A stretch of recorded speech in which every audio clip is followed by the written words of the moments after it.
Assalamualaikum warahmatullahi wabarakatuh.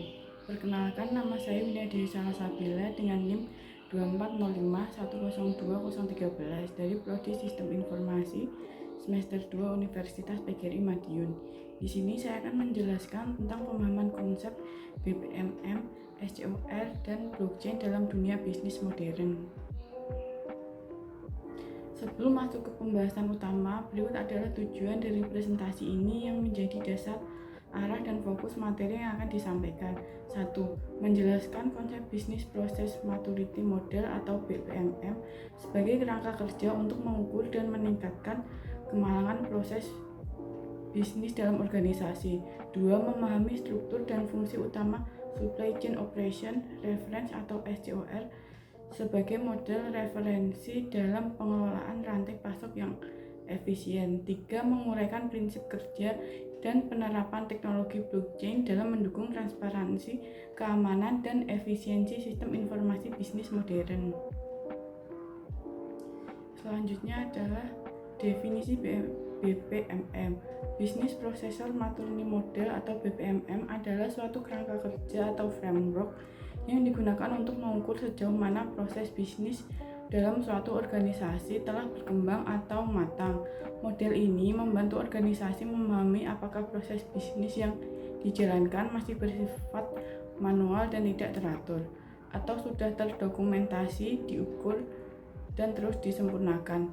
Dengan kata lain, BPMM menunjukkan tingkat kematangan suatu proses bisnis, mulai dari yang belum stabil hingga yang benar-benar optimal dan berbasis data. Fungsi utama dari BPMM adalah untuk meningkatkan efisiensi dan efektivitas proses kerja. Dengan menggunakan BPMM, organisasi bisa mengidentifikasi di mana letak kelemahan dalam proses mereka, lalu mengambil langkah perbaikan secara bertahap. Selain itu, BPMM juga mendorong budaya perbaikan berkelanjutan dan standarisasi proses kerja antar tim, sehingga operasional menjadi lebih konsisten dan profesional. Bisnis proses maturity model memiliki 5 tingkatan yang menggambarkan sejauh mana kematangan proses dalam sebuah organisasi. Level 1, initial, adalah tahap paling dasar. Di sini proses bisnis tidak terstruktur, bergantung pada kebiasaan individu. Misalnya, toko online mencatat pesanan di buku tulis tanpa SOP. Level 2, managed. Proses sudah mulai ditentukan dan dijalankan secara konsisten. Contohnya, toko sudah punya SOP dasar dan menggunakan Google Form untuk mencatat pesanan. Level 3, definite. Organisasi telah mendokumentasikan proses secara lengkap dan sudah distandarkan. Toko online kini memiliki sistem pemesanan digital yang terhubung dengan stok barang. Level 4, quantitatively managed. Di level ini proses tidak hanya berjalan, tetapi juga dimonitor dan dievaluasi dengan data. Misalnya, toko mendapatkan laporan performa penjualan otomatis setiap minggu dan memantau ketepatan pengiriman. Level 5, optimizing, adalah level tertinggi, di mana proses terus diperbaiki berdasarkan data dan masukan pengguna. Toko bahkan bisa menggunakan AI untuk merekomendasikan produk ke pelanggan berdasarkan riwayat pembelian mereka. Setiap level menunjukkan langkah maju dalam efisiensi, kualitas, dan pengambilan keputusan. Selanjutnya adalah SCOR atau Supply Chain Operation Reference. Adalah sebuah model referensi standar yang digunakan untuk memahami dan mengelola seluruh proses dalam rantai pasok, mulai dari perencanaan hingga pengembalian produk. SCOR dikembangkan oleh Supply Chain Council dan menjadi salah satu model paling umum digunakan secara global. Model ini membantu perusahaan untuk memetakan aktivitas supply chain secara menyeluruh, sehingga kita bisa melihat titik-titik yang perlu diperbaiki, ditingkatkan, atau dioptimalkan. Fungsi utama SCOR adalah sebagai alat untuk menganalisis dan meningkatkan kinerja rantai pasok. Model ini menyederhanakan proses yang kompleks menjadi beberapa kategori inti yang akan kita bahas lebih lanjut di slide berikutnya. Dengan SCOR, perusahaan bisa mengidentifikasi hambatan dalam distribusi produksi atau pengadaan barang, lalu memperbaikinya secara sistematis. Model SCORE membagi proses supply chain menjadi 5 komponen utama yang saling berurutan dan saling terhubung. Yang pertama adalah plan, yaitu proses perencanaan seperti memperkirakan permintaan, merencanakan produksi, dan menghitung kapasitas serta kebutuhan bahan baku. Kedua adalah source, yaitu proses pengadaan bahan baku atau produk dari pemasok yang tepat dan terpercaya. Ketiga adalah make, adalah tahap produksi atau pembuatan produk. Di sini termasuk perakitan, pengujian, hingga pengemasan. Keempat, deliver, yaitu proses logistik seperti penyimpanan, pengiriman, dan layanan pelanggan sampai produk sampai ke tangan konsumen. Dan yang terakhir adalah return, yaitu proses menangani barang yang dikembalikan oleh pelanggan karena rusak atau tidak sesuai. Kelima komponen ini membentuk rantai pasok dari hulu ke hilir. Jika semua berjalan efisien, maka produk bisa sampai ke pelanggan dengan cepat, tepat, dan memuaskan. Selanjutnya adalah blockchain. Blockchain adalah teknologi pencatatan data digital yang berbentuk rantai blok, di mana setiap blok berisi informasi transaksi dan terhubung satu sama lain secara berurutan dan permanen. Ciri khas blockchain. Salah satu hal paling menonjol dari blockchain adalah desentralisasi. Ini berarti data tidak disimpan di satu server pusat, melainkan tersebar di banyak komputer atau node dalam jaringan. Hal ini membuat sistem jauh lebih tahan terhadap kegagalan dan serangan. Kedua, transparansi.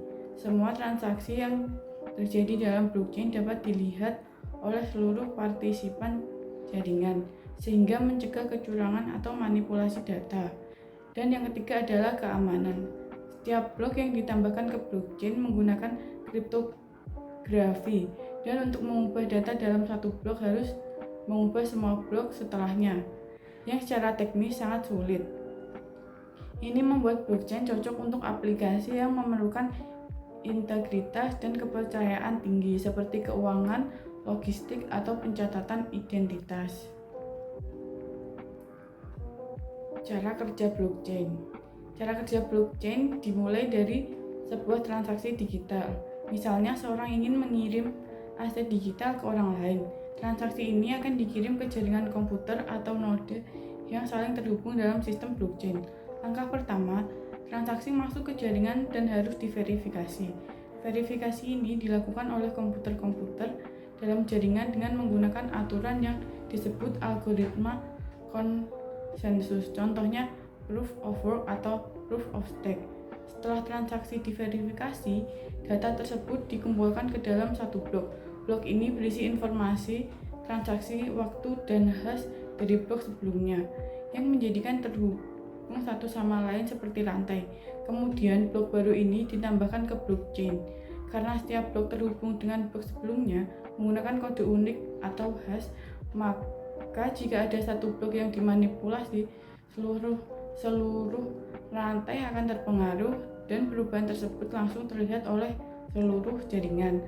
Proses ini membuat blockchain sangat aman dan transparan karena data tidak bisa diubah tanpa persetujuan mayoritas jaringan dan semua proses bisa dilacak oleh publik.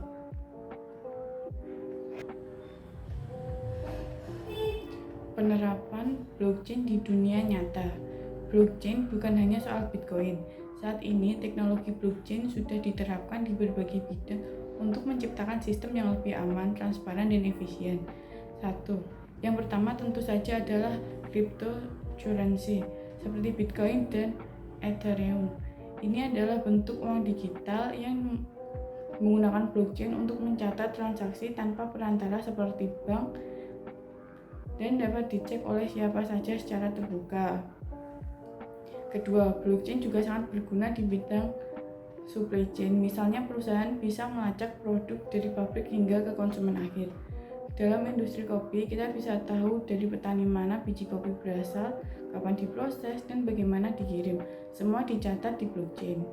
Ketiga, di sektor keuangan, blockchain dapat dipakai untuk transfer uang antar negara dengan biaya murah dan cepat, serta pencatatan kepemilikan aset.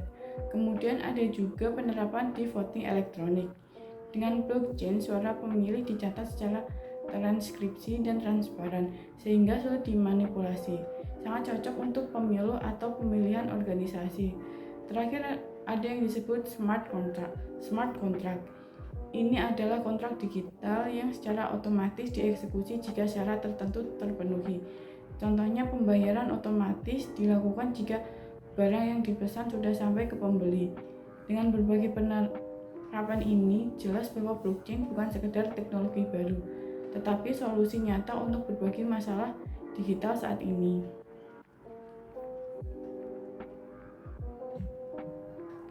Kesimpulannya adalah BPMM, Score, dan blockchain adalah 3 elemen penting yang saling mendukung dalam meningkatkan efisiensi dan daya saing bisnis di era digital. BPMM membantu menilai dan mengembangkan kematangan proses bisnis. Scout menyediakan kerangka kerja terstruktur untuk mengelola rantai pasok. Sementara blockchain memastikan pencatatan data yang aman, transparan, dan terdesentralisasi. Ketiganya membentuk dasar bagi sistem bisnis yang modern, adaptif, dan terpercaya. Demikian materi yang dapat saya sampaikan. Semoga materi ini dapat menambah pemahaman kita tentang pentingnya integrasi model dan teknologi dalam pengembangan bisnis di era digital. Terima kasih atas perhatian dan waktunya. Mohon maaf jika ada kesalahan kata. Sekian dari saya. Wassalamualaikum warahmatullahi wabarakatuh.